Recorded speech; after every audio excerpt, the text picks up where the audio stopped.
हम मीनू झा प्रणाम करै छी समस्त मिथिलावासीके। एकटा सामाके गीत लऽ कऽ उपस्थित छी। संग दऽ रहल यऽ श्रीमती ललिता झा। सामा पर्वके बहुत बहुत शुभकामना सब भाइ बहिनके। धन्यवाद। जय मिथिला, जय मैथिली। दे बौरे कुम्हरा भैया डाला भरे सोनमा, डाला भरे सोनमा से गढ़ देहना, से गढ़ देहना।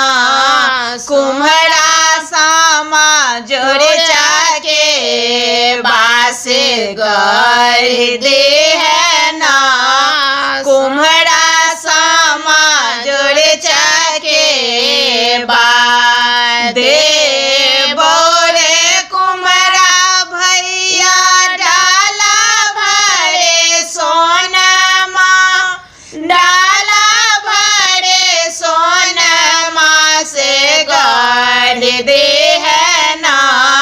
कुम्हरा सामा जोड़े चाके बास गढ़ देहना, कुम्हरा सामा जोड़ चाके बा।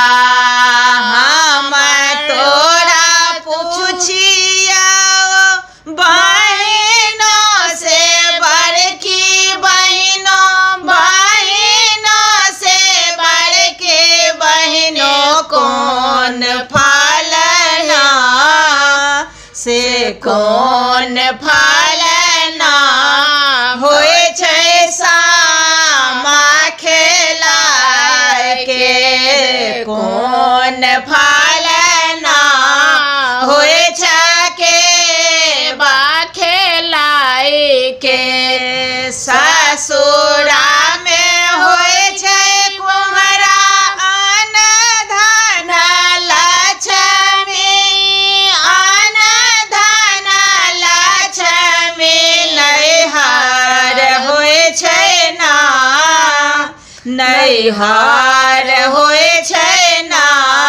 मोर बचन जी सन भैया नैहर होय छै ना। मोर लालन जी सन भैया जोगे जोगे जेबत मोर पाँचो भैया हे। मोर पाँचो भैया से पाँचो भौजो ना, से पाँचो भौजो ना। पहिरत कामिन से नोरबा से पाँचो